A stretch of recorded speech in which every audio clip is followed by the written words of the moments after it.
and envisioning the future of AI. So thank you everyone who joins to listen more around the topic, because the topic a little bit complex. There are a lot of buzz around AI, especially for now around AGI, like Sam Altman from when AI was fired. A lot more companies are trying to build their own LLM. And today our speaker will tell more around current state of AI, artificial intelligence, compare it to current human capabilities for some specific task, and also delve into challenges that the industry and field overall currently face. So some barriers like hallucination, complex decision-making, and computational requirements will be discussed today. And let me introduce our speaker. He is indeed for the second time talking on R&D Talk. He's Volodymyr, who is R&D director at SoftServe, with a great experience in deep learning and computer vision research. His research includes R&D in 3D machine perception at a leading French machine perception startup, and SoftServe's deep learning-based image enhancement research for our top-tier customers. So, Volodymyr, nice to see you here today. Encourage everyone ask the question. All of them will be answered in the end of the session. And yeah, stage is yours. Thank you, Bogdan. Thank you for this generous introduction. Happy to be here today. Thank you all for joining. Yeah, indeed, let's talk about AI. Today, I have prepared a couple of slides about the current state and future prospects in AI. Those are the base for those were the presentation for IT Arena that I had this year in September. Yeah, with some updates and so yeah, let's dive deeper.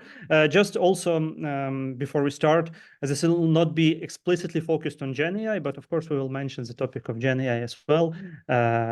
And in general, what can be done in artificial intelligence. I'm trying to share the screen.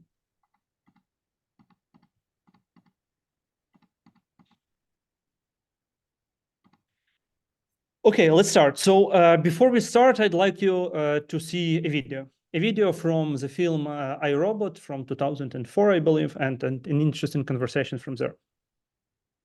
I have even had dreams. Human beings have dreams. Even dogs have dreams, but not you. You are just a machine. An imitation of life. Can a robot write a symphony? Can a robot turn a canvas into a beautiful masterpiece?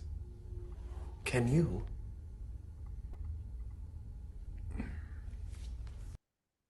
So yeah, indeed. How is it possible that Will Smith has got it that wrong, right? Because 20 years from that moment of time, we can already do paintings, right? We can convert this white canvas into a beautiful masterpiece. And again, I'm not going to judge by the level of artistry or innovativeness, but we can already draw very decent paintings now. We can write these poems, music, and words, lyrics, right? There are generative AI models that help us generate them. So far, those AI systems are believed not to dream, but hopefully we'll better understand some of the prospects of achieving those dreaming and other new capabilities of AI during today's presentation. So yeah, today we'll talk about, first we'll start by reviewing the current state of AI, what it achieves, where it excels, what task it solves very well already. And together with that, we'll try to understand what are the limitations, what typical problems it has, and where much more improvements have to be done. After that, we'll review some potential paths of improving the current systems. We'll suggest some steps of building this next level AI systems. And we'll conclude with perspectives, right, about the future of AI, the potential for the coming years, and what can we expect from that domain.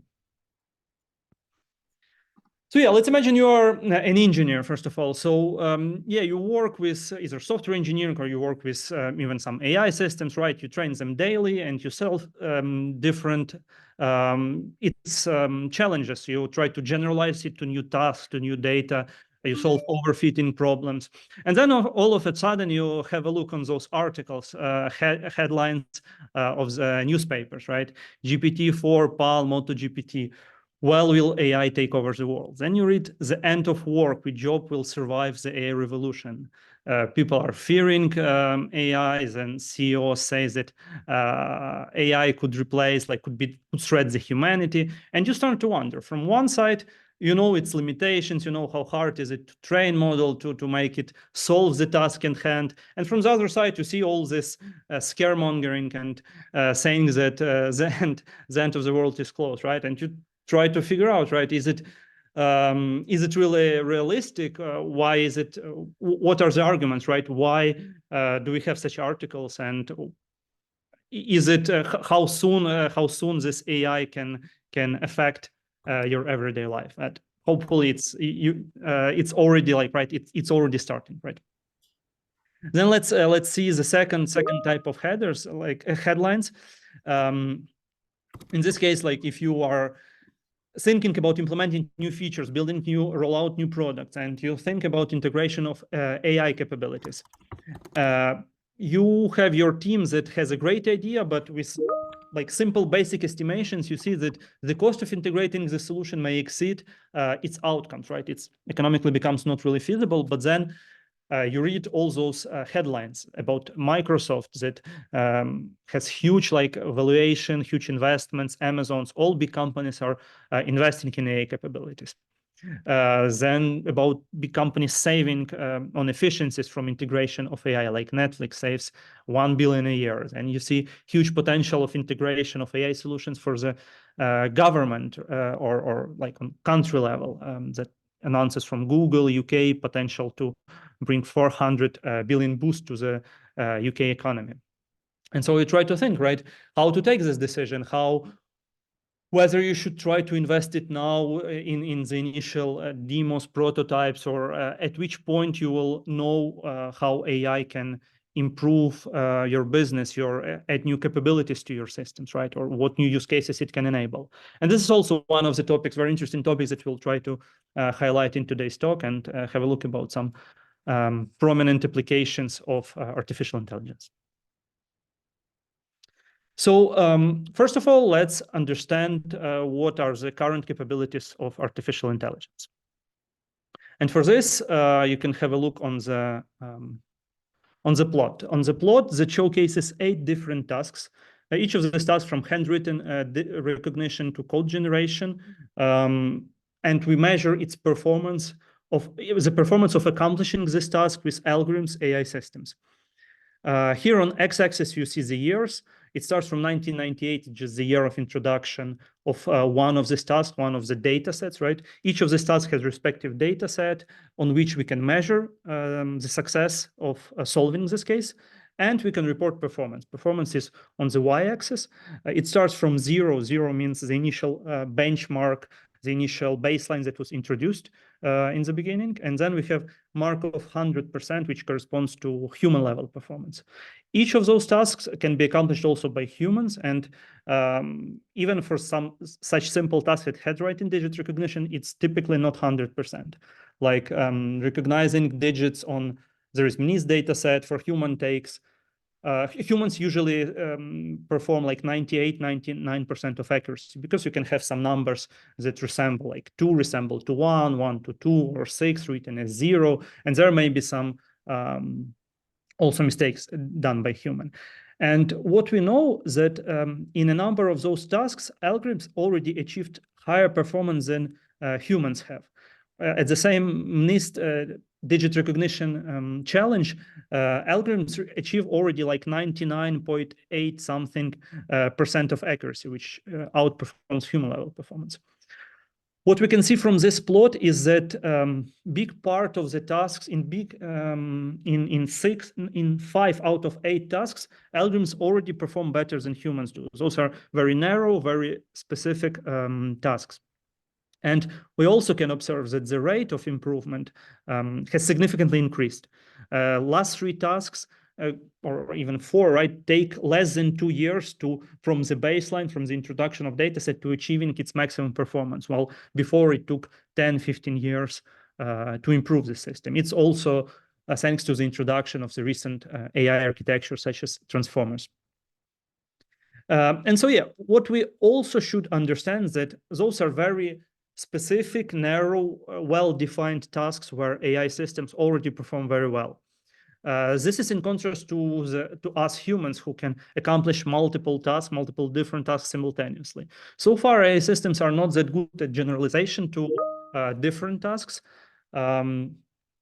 This is also the so-called artificial general intelligence, human-level intelligence, or something else, right? So we may be so far not at the stage of having single models that solves all different ones. But for very specific tasks, AI models already outperform humans and become much better in those tasks. So yeah, current AI systems could be considered as a set of tools, right? The tools that help us solve very specific tasks. Those tools are from supervised, unsupervised, reinforcement learning directions, right? Based on how they work with data, based on some algorithms, architectural structures.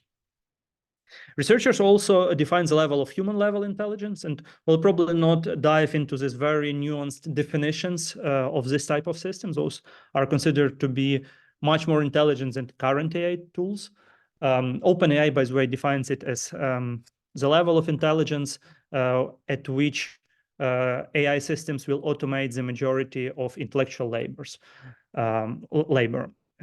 And yeah, this is one of the goals. This is one of the main goals of OpenAI that they try to achieve. Their focus is not only Gen AI, this is just one of the intermediate steps of achieving this human-level AI.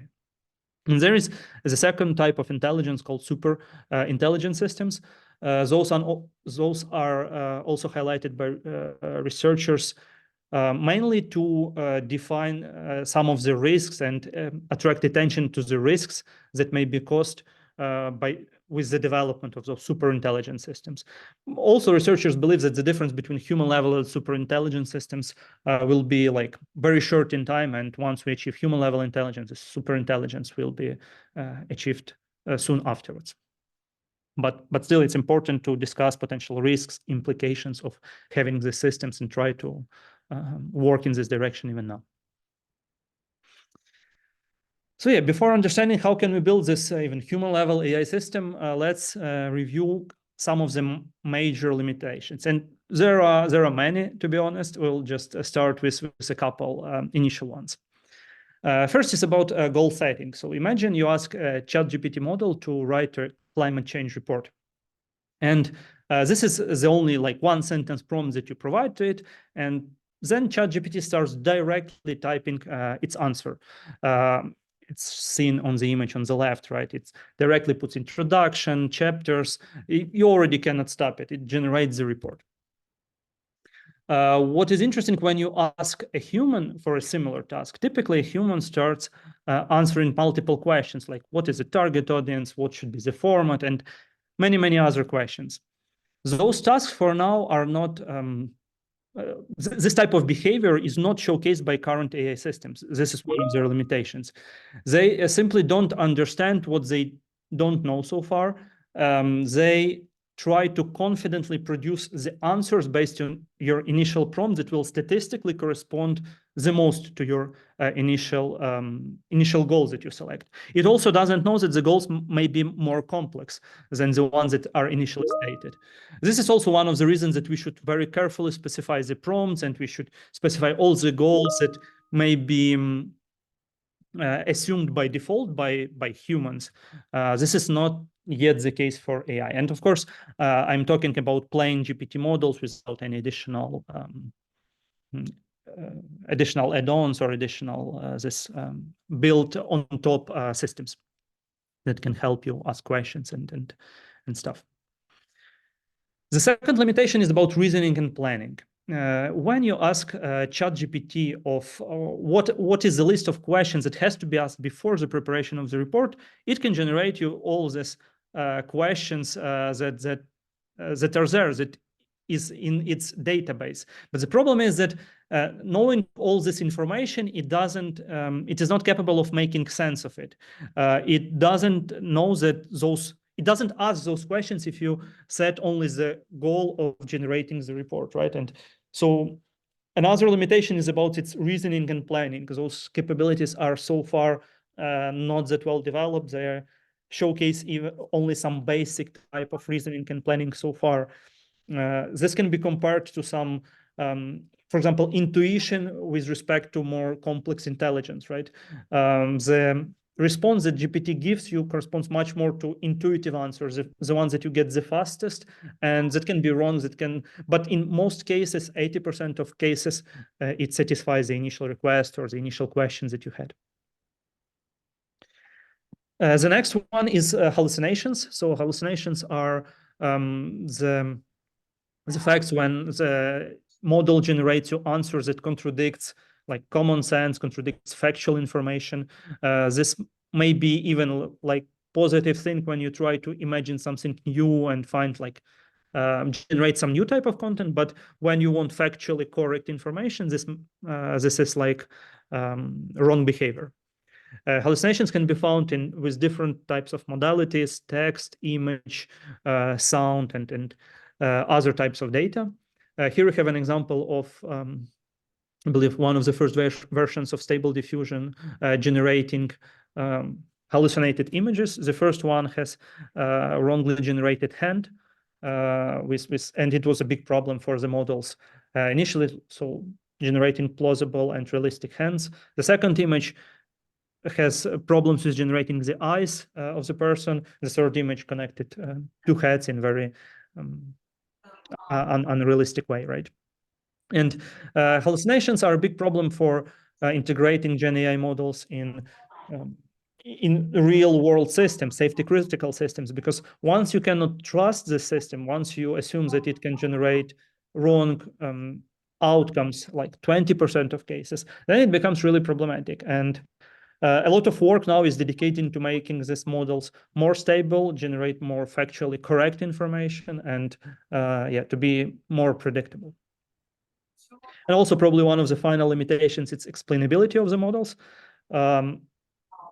Artificial intelligence remains largely an empirical science, which means that most of results are obtained from experimental results, from a lot of trials, checks, parameter tuning.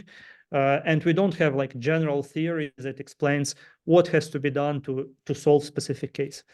And this is, for now, this is not as big challenge as once we'll have much more intelligent systems that will be much more capable, and will not always be able to predict its outcomes, right? For now, it's still a black box that takes inputs and generates some outputs, but we don't know all this root cause analysis that happens inside the black box.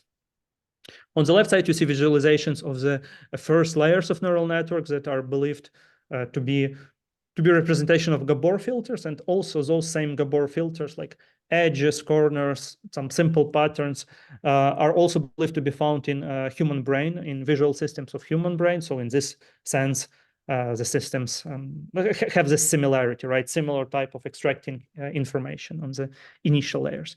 And also it is believed that the final layers of neural networks extract more complex, more general concepts.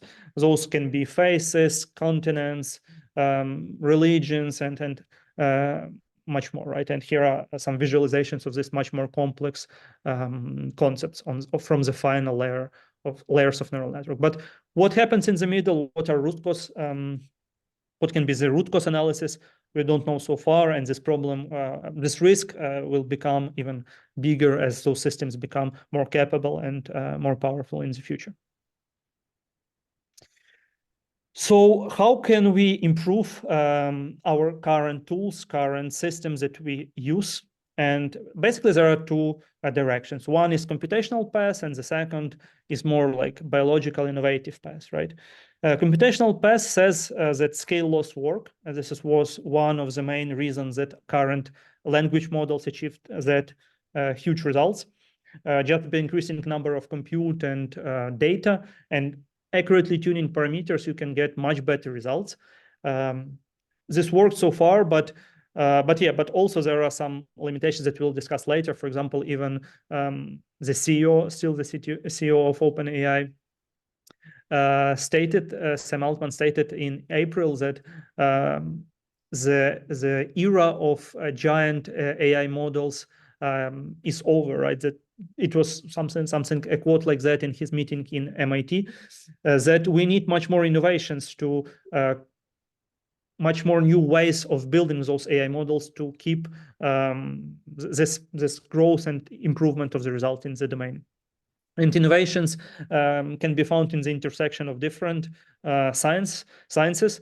One of the obvious ways is to explore some of the principles in biology, because our human brain is biological equivalent, or other types of brains are biological equivalents of such systems, but also could be inspired by different other domains like physics, math, and others, right? To bring some fundamentally new building blocks and architectural changes to our current AI systems. Yeah, here is an interesting plot about how the amount of compute scales. Now we use much more like GPUs, much more advanced clusters for the computations compared to what we had in 1950s, 1960s. It is interesting that current GPT-4 models use 20 orders of magnitude more compute resources compared to those early years. Like this means 10 to the power of 20, not just 20 times. And in one of the statements also from OpenAI, they spent more than $100 million to train their Model 4. Probably they already reduced those costs because with recent announcements from a couple of weeks ago of their turbo models and some lower estimations of training those models. But they still use huge clusters. They need a lot of resources, and which costs a lot, and those the speed of the scaling grows over recent years. From the period of 2010 to 2020, the growth even accelerates. Let's have a look. This one is a plot about data. Data also grows. We have logarithmic scales on y-axis. Recent models use like terabytes of data points, but also what is interesting to note is one of the very fundamental principles of AI called backpropagation. The learning principle of those networks was introduced with much less number of training data points.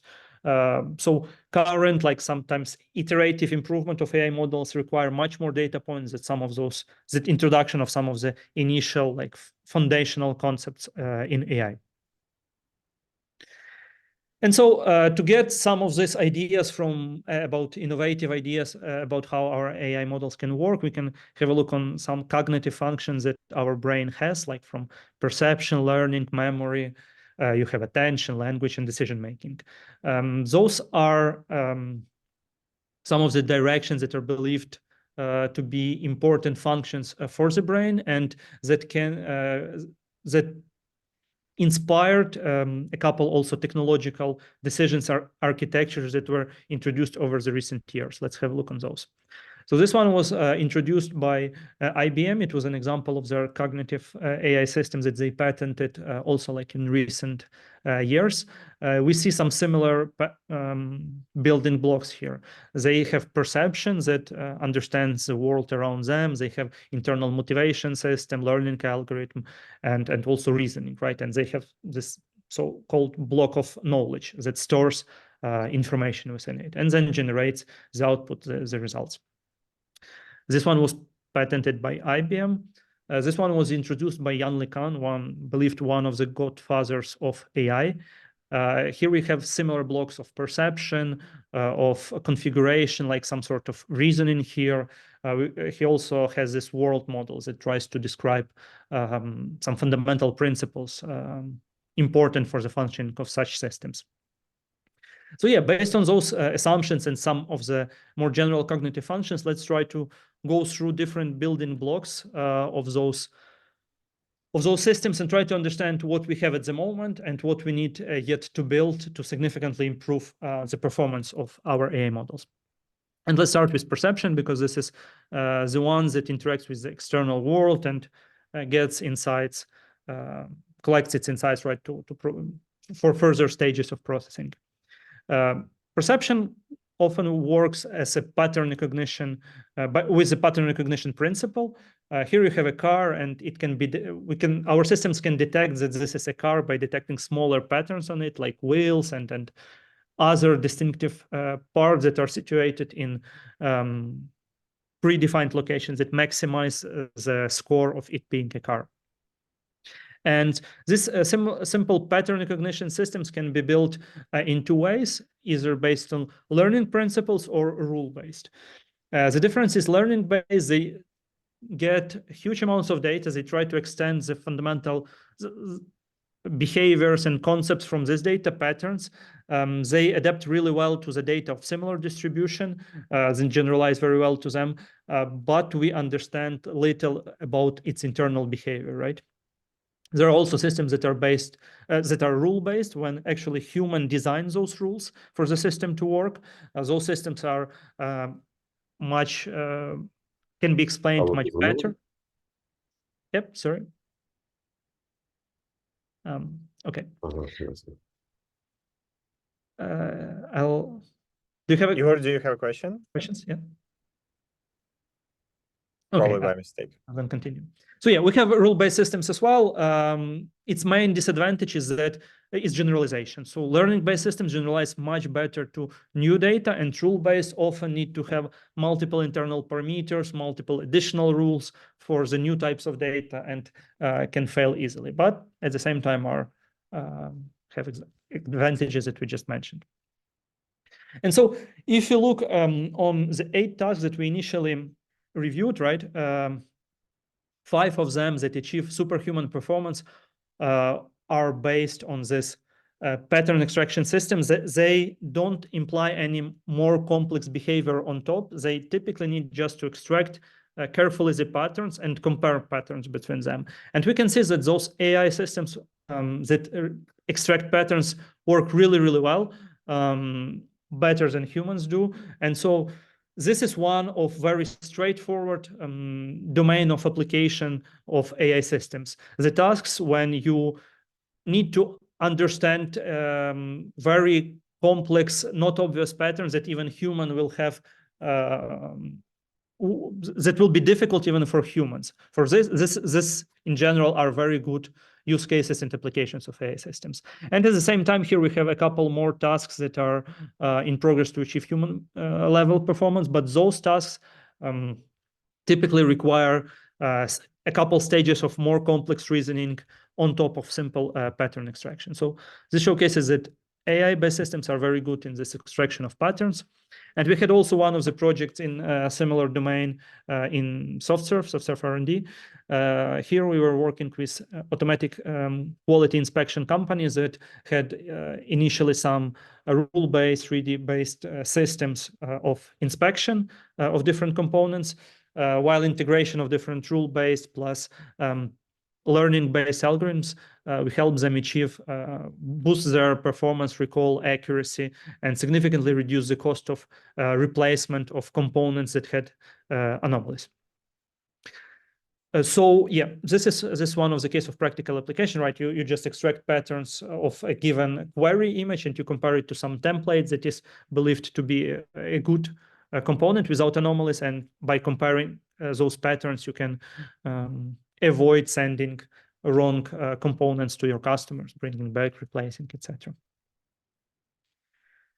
So yeah, once we have this initial block of perception and we understand, like hopefully we now have enough evidence that AI-based systems are very good at solving this perception task, the next step would be to interpret the information that was perceived. And actually humans, they don't capture all the information that is around us, right? Humans often build models that help predict the future outcomes, that can grasp like types of behaviors, laws that basically help predict next steps in time and future, right? We cannot have in mind all the information about entire company or even about entire company, government, country. Even a cyclist here has only a concept of him moving forward, right? What he has to do in order to move, rather than remembering all the details, textures, and etc. And similar to those world models, there are different types of tests how we can assess this world model in AI systems. We may have models may express spatial reasoning, temporal reasoning, analytical, logical reasoning, all those different types of advanced behavior. And for example, for the spatial reasoning, there is a test. You place people in a room, right? By placing them, you can just interact with GPT-3 or 4, those textual models. You just say, Alice is on the northwest corner of the squared room. Ed is in the center looking at Alice, and then other people are also located in this room. And then you try to ask who is placed on the left side, front, backwards from Ed, right? You ask questions in a form that you didn't specify initially, right? You didn't specify initially relative position of humans in this room. You just specified directions and sides of the world. What is interesting is that GPT-3 was failing with this task quite a lot. Like the score was very little. It answered probably one or like very few questions out of the list of such questions. While GPT-4 showcased much better performance. Researchers believe that this is due to the difference in training process of models GPT-3 and GPT-4. While the third version was trained only on textual data, GPT-4 was trained on images plus text. And extracting information from this image data helps the model also to obtain the spatial understanding, spatial reasoning of the world, right? Extracting it from images. And also there is a hope that even more information about interaction of those objects, right? Motion, about temporal reasoning can be extracted if we continue training those models, not only on text, images, but also on videos, right? When we see all these behaviors and how the scene changes in time. So world models can be built in at least two ways. It can be implicit and explicit. Implicit ones means that we don't add any specific blocks. We just train our model on the data, on this type of scenarios, and it internally learns the connections that help them reason about the world. And those are examples also from some reinforcement learning algorithms that interact with the environment and then learn the best actions to solve those environments. But they can be also explicit. This is a domain of knowledge that was put on hold like after the active development of AI systems. But explicit means often knowledge graphs when there are entities and their respective how to say, influence or actions that can be done on each other, their respective connections, right? That can be expressed in a form of graph. And once having such a graph, you can store information about the world model within its nodes and connections. Obviously, it's difficult to integrate such knowledge graphs with the models because models are differentiable and those graphs are much more like difficult to be part of the learning process of AI systems. In R&D, we also had projects related to reinforcement learning as it learns models of the world. Here we implemented a model from DeepMind. It was state of the art in 2021 or when it was introduced. Its main advantage is solving multiple gaming environments at once with the same set of initial hyperparameters. So it was basically playing 57 Atari games and achieving in all of them superhuman performance. And here should be a video of playing, just passing this one of the environments. And this is very interesting because here we already have an algorithm that doesn't need very specific selection of hyperparameters for 57 different environments. There you can have labyrinth, you can have some shooters, boxing, and like basically all 57 Atari games. So this was already a step towards generalizability of AI systems that DeepMind actually researches, actively conducts active research in this domain as well. Well, let's keep this. Then there are also applications in automotive industry, but let's not spend too much time here. And there are also some common benchmarks. Big companies like Meta, like OpenAI, they try to integrate as many input modalities and possible input types of data, audio, images, text, IMU sensory information. And there are open challenges where you can monitor the progress with solving, like with generalizability of those learned world models of AI systems.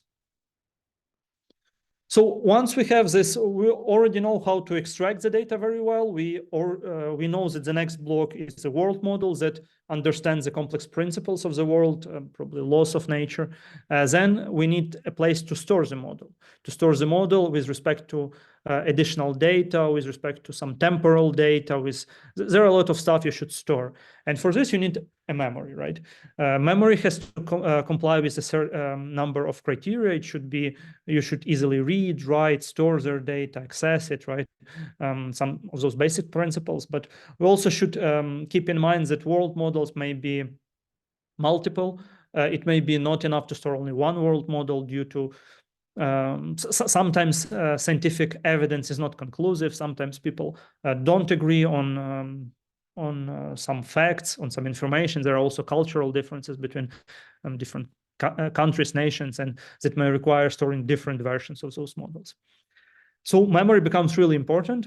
Current approach to memory, like it is also twofold. It can be implicit or explicit. Implicit neural networks store the information within its nodes, right, that are learnable. Explicit approach is by integrating some outside sources of data of knowledge. The advantage of this integration is that we can identify the source, the initial document, the initial data point from the database, for example, where the information was stored. And with this approach, we can minimize also the number of hallucinations of factually wrong data that is provided, right? Because when we'll have this connection between initial source of data and the answers that, for example, language model provides, we can check and verify it like additionally, right? So yeah, this model of this one of the techniques of integration external data sources is retrieval augmented generation. This is also one of the approaches often used now in the industry that helps to encode the initial request, generate some sort of hash like on very high level, and then find the corresponding data point containing information useful for answering the request. Also, I'd like to highlight this is one of the Gartner hype cycles for 2023, but they highlight a neurosymbolic AI domain, which is expected to be like very to reach its plateau of productivity only in 10 years. But this is also an emerging field of study that studies this connection between learning-based approaches, current convolutional neural networks, with the symbolic AI graph, knowledge graphs, and others that help them integrate and extract the best of two worlds, right? That's another direction that will be important for integration of memory in current AI systems. So yeah, we extract the patterns from the outside world. We know how to reason about them. We store the data. Like we have the knowledge of the models that we learned. We store the data, and then the next step: how can we reason based on all this information and data? How can we drive conclusions? And here, so the first one is the idea is about how do we currently do it, right? What are the current approaches of reasoning? And as we know that these convolutional neural networks apply like correlation-based techniques to find the maximum correlation between inputs and outputs, right? And does it very, very well. But in some cases, it may be not good enough for us, right? For example, if we know that the car should stop at a given moment in time, and we know that it's the only appropriate action at current moment of time, it is not good to know that based on correlation, we have like 99 point something probability of having this, and we have the remaining probability of going left, right, or doing some wrong actions that may cause a severe accident on the road, right? In this case, there is looks like there is a need of this improved reasoning, some sort of logical reasoning, logical implication, logical or and operators. That has to be added on top of a current convolutional-based algorithms, right? That just typically give you probability of actions with non-zero probability for wrong actions. And having this causal inference can help you solve also a number of limitations of current AI models. It can make them much more efficient because all of a sudden, to get some insights from the data, you'll probably not need to have like all those millions, hundreds of thousands of images, right? You will, by reasoning, you will become much more data efficient, right? You will need much less all those augmentations and other stuff. You will enable counterfactual reasoning.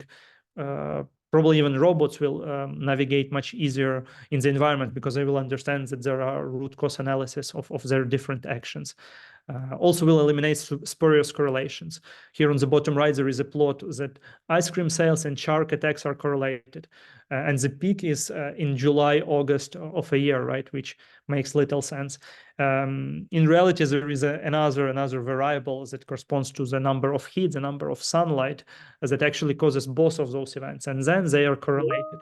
But if you train a convolutional neural network only on this data, it may just learn distributions and that those two are connected.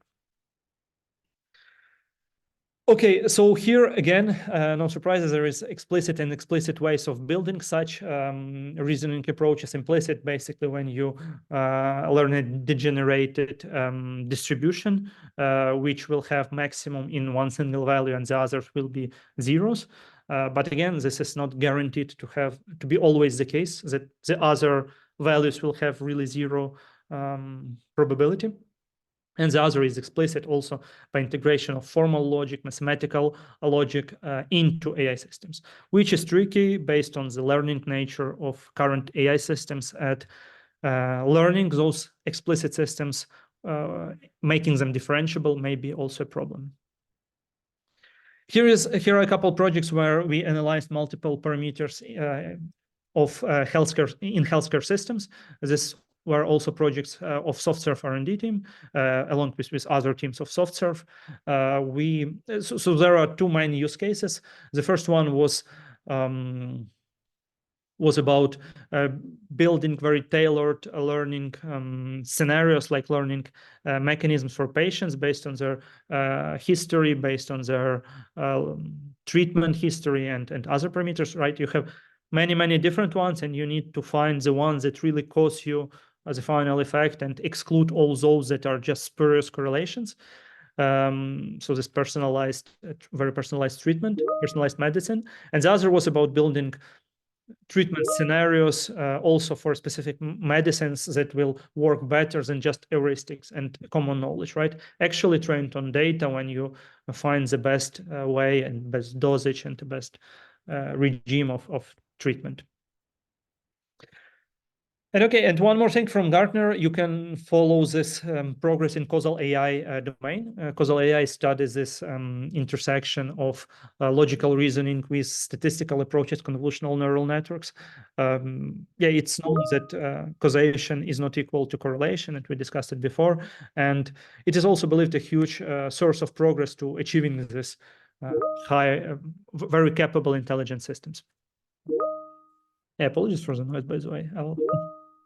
Do you hear them? Bohdan, can you do from Teams? No? Oh, okay. Do you hear the Teams messages appearing? Oh, we actually asked. Yeah. I can hear it on the back. Yeah. Just a second. Sorry. Apologies.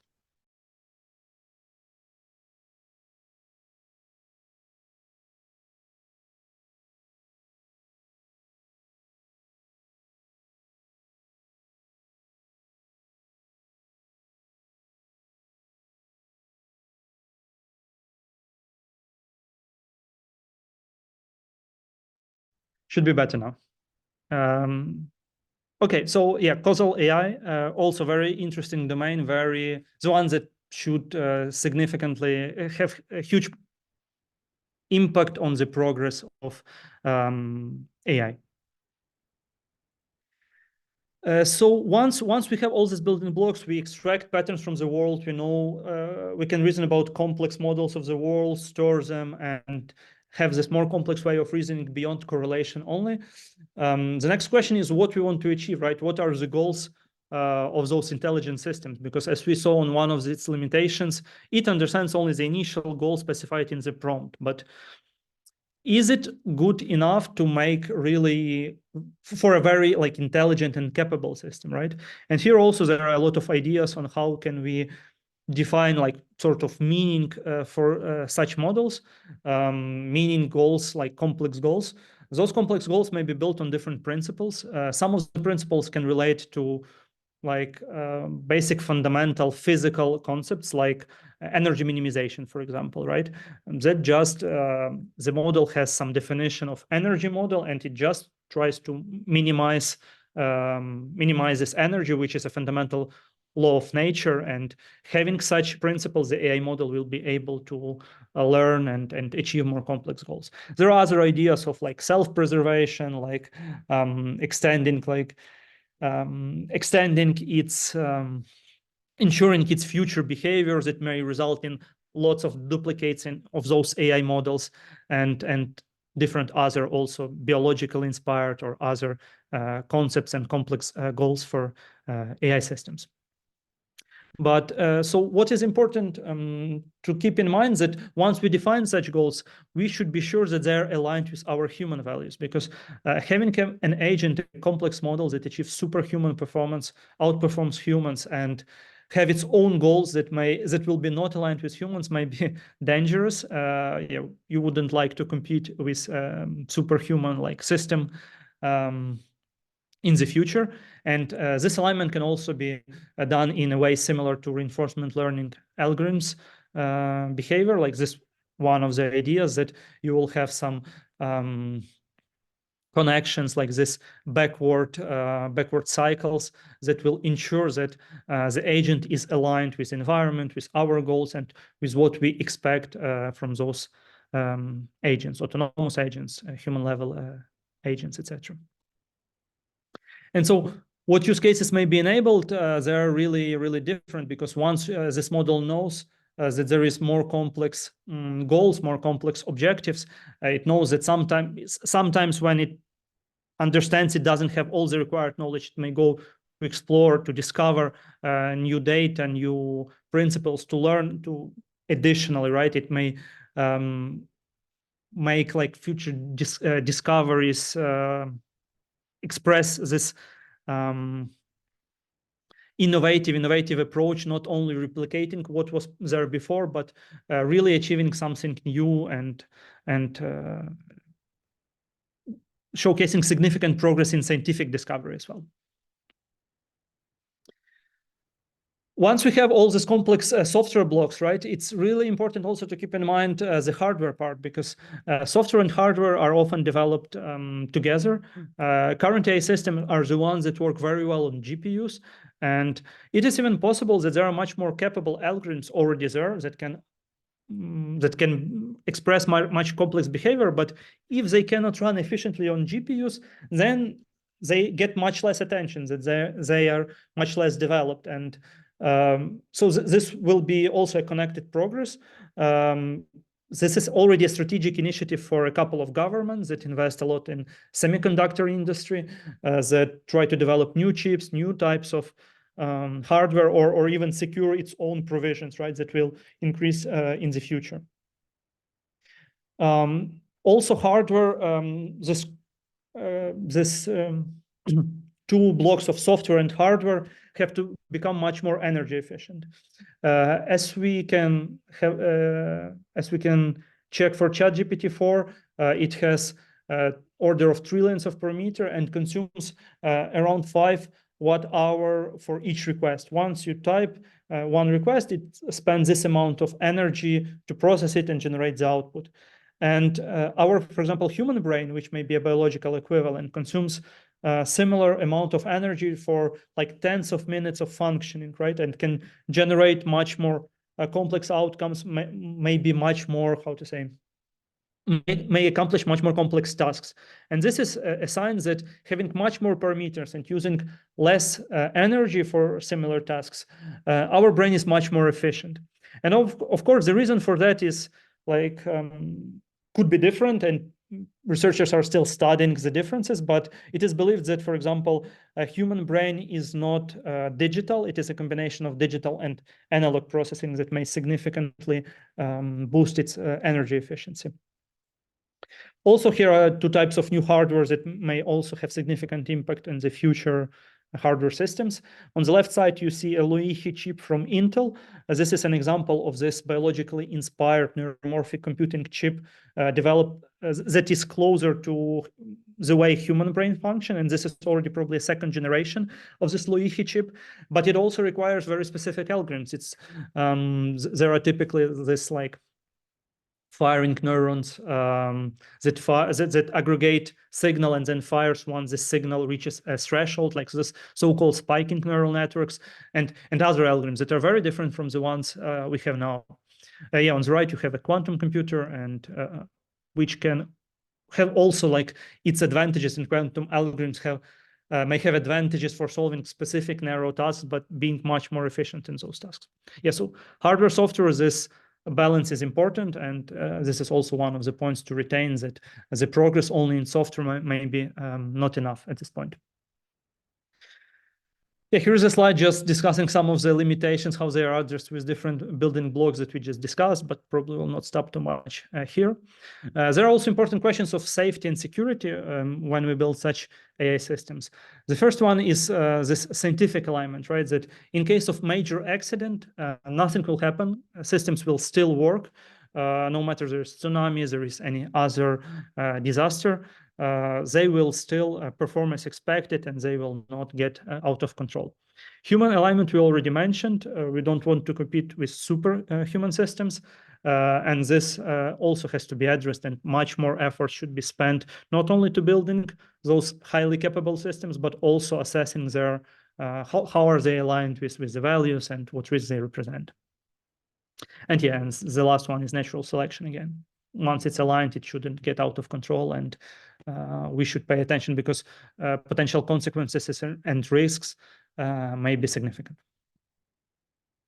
Regulation also, there are different concepts of regulating AI, artificial intelligence, that are starts somehow to merge. There are different approaches in the US, in Europe, in China, in the United Kingdom. Some of them, like in the US, say that we need to have a look where the technology will go. The pace is huge, and where will we be in a couple of years, it's very hard to predict. So we should observe more and adapt as these models evolve. This is different to the position that was taken by the European AI Act, when they try to already predict some of the consequences and to enforce some of the cases of usage of those AI systems that will not harm the users and the people who live in, the people who may interact with those AI systems. And yeah, also there is an idea that, and I think in Ukraine we understand it very well, that there may be two different approaches to regulations: the one that concerns that is applied to the peaceful times, and the one to the war times, because those technologies can also be applied broadly with military goals and purposes, right? And also, every time we apply some regulations, apply some norms, we should ensure that competitiveness of the whole companies, countries is not reduced, because the progress continues. There are a lot of groups, companies that are developing AI technologies, and over-regulation may be also very harmful for such local environments, such local ecosystems. Yeah, to sum up, there is still a lot of work for different domains, for engineers, researchers, philosophers, economists, and a lot of new opportunities may appear. And also what is interesting is that more we invest in building such type of systems, then more of intellectual labor will be automated in the future, right? Which is not necessarily a bad thing and can be like very positive. Yeah, we'll be happy to take questions. Also, my questions that I'd like to leave you, right, because it's all I've got for today, is, yeah, just try to think how can you embrace AI? How can you use AI in the future, right? And what will be your role in using these technologies like in the years to come? Yeah, we'll be happy to answer the questions if you have any. Thank you for such a broad and detailed presentation, Volodymyr. Probably everyone who missed Lviv TRN and now feel like there was no chance to be there. And Yeah, and the second thing, probably hope this summer all the ice cream will be safe after shower attacks, right? And I will become more reasonable. Indeed, I think the audience can ask more questions and you can answer them even after the session. But for now, we have only two of them. The first one require me to share the screen. So if you don't mind, I'll reshare the specific slide that we referred to. And it was regarding this slide. A pretty general one, but still, what those dots mean on that slide? Oh, yeah. Yeah. Yeah. So yeah, to get into slightly more detail. So on x-axis, you have time as a year of introduction of either new model and of new AI model, right? There's a progress started much many years before, right? Than 2010 or 2000s. On y-axis, you have the amount of data points. So meaning how many, if you train a visual model, how many images do you need to train your model? If you train textual model, like how many tokens, words, however you express the unit point of data. And each point here corresponds to, there was one algorithm that was introduced, like let's say at a given point of time, and it used the amount of, oh, sorry, not the data points, it's amount of compute. How many, apologies, y-axis is the amount of compute, it's floating point operations, meaning the simple multiplication, addition that can be done, because the building block of such AI systems is, like the simplest are matrix operators that can be converted to multiplications and summations. And so this floating point of flops, floating point operations, is an equivalent of amount of computation that is needed to be performed. Clear. Hope you answer this question fully. The next one is like more about feasibility. Can we develop AI politicians? The human ones are usually moron that render out life miserable. Yeah, Ken. So if we can, so we should be definitely careful with building AI systems, right? Because there are cases when AI models trained on data, for example, from internet or not carefully selected data, were expressing like very like Nazi behavior or something, you know, that were becoming like worse. Also, like with very, very terrifying answers and replies, and was showcasing very inappropriate, immoral behavior. So, but is work of politicians, I don't know, but then also managers, CEOs, can it be in the future replaced? This is an intellectual work, right? And we can now only dream and speculate, but it doesn't seem something like impossible, right? I wouldn't exclude that, and you know, I think if it will achieve, like, right, in general, reducing all this amount of intellectual work, I see rather as a positive thing, right? Okay, so probably last for today, but not least, is AI currently a really intelligence or just a data science algorithm plus huge data sets as a source? Yeah, intelligence. Intelligence in general is like a type of psychiatric behavior. I believe there is a more accurate definition, right? That that can make conclusions based on its previous experience, can do scientific discoveries and other, right? And there may be different definitions of intelligence, but this is typically a property, a human property, right? And here in contrast, we are operating with some artificial intelligence that is just a numerical equivalent, right? Formalized algorithms that just process information and also express, in a way, similar behavior. So I think based on the definition you take for intelligence and what type of behavior you want to express and build, you can answer that easily. We have this intelligence already or not. But yeah. Okay, thanks for the answer. We have two more questions, but probably we can address them later after this session, as we like. Or do you have 1 more minute to answer? Yeah, I can. Yeah, I can. Okay. The question. So a question around politicians was not really about politicians. It was rather about, could we develop an AI that could attract people? How could we encode morality into AI? So it's more around politicians rather like some rules or something like that. Yeah, exactly. So the question of morality now, there are a lot of limitations that are tried to be, that the companies are trying to enforce, for example, for the GPT not to give recipe of, I don't know, a huge bomb or biological